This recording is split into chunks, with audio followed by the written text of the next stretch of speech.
In this video, we'll be talking about the minor second interval, the theory behind it, its shape on the fretboard, and also its sound characteristic. Now, the minor second interval is the smallest interval we get in music, and it consists of two notes that are only a semitone or a half step apart. The terms half step, semitone, and minor second interval all pretty much mean the same thing. If you were to take any two notes that are right next to each other in the chromatic scale, that's a minor second interval. For example, the notes A and A sharp would be a minor second interval. The notes E and F would be a minor second interval. And the notes G flat and G would be an example of a minor second interval. Now, for those who are not yet familiar with the chromatic scale, it's definitely worth understanding because that's the main group of notes that we draw from to get all of our melodies and chords. I've done a really comprehensive video on it, and the link is in the description if you'd like to take a look. Now, there are two ways to play a minor second interval on the fretboard. The first way is extremely easy, and the second way is extremely tricky. Let's start with the easy way. If you play any two notes that are right next to each other on the fretboard, that's a minor second interval. For example, these two notes A and A sharp are a minor second interval. These two notes C and C sharp are a minor second interval. These two notes E and F are a minor second interval. These two notes B and C are a minor second interval. These two notes G flat and G are a minor second interval. And these two notes E flat and E are a minor second interval. And that's true on any string. Anytime you have two notes right next to each other, that's a minor second interval.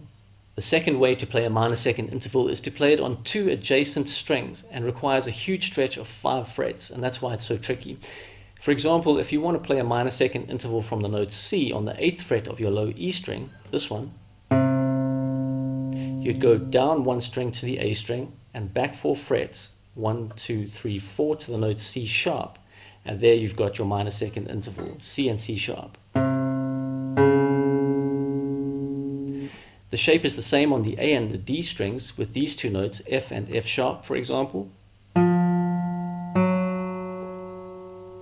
Or on the D and the G strings with these two notes, B flat and B. The only two strings the shape is a little easier on are the G and the B strings, where you have a stretch of only 4 frets. For example, with these two notes, E flat and E. And the reason it's a slightly smaller stretch on these two strings has to do with the way the strings on a guitar are tuned, but we won't go into that right now. Then we're back to a 5 fret stretch again for the minor second on the B and the E strings, for example with these two notes, G and G sharp.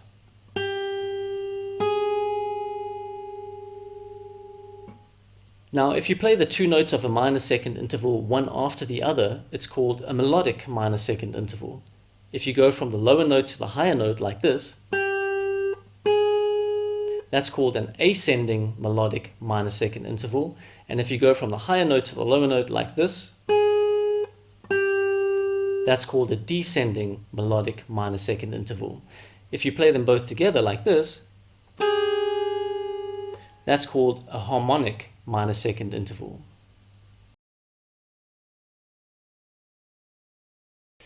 Now, music theory generally puts intervals into one of two categories. They're either considered consonant or dissonant. Consonant intervals sound harmonious and are stable and are quite easy to listen to, whereas dissonant intervals, on the other hand, are just the opposite. They sound unstable and clashy and are not so easy to listen to. So what would you say the minor second interval is, dissonant or consonant? It's got to be dissonant, right? To me, it sounds like the two notes of a minor second interval are fighting with one another. The interval sounds quite angry or anxious. Even so, the minor second interval has a very important place because it helps to make up the full spectrum of the emotional qualities of music. So that's all for this video. I hope you found it helpful. I'll see you in the next one.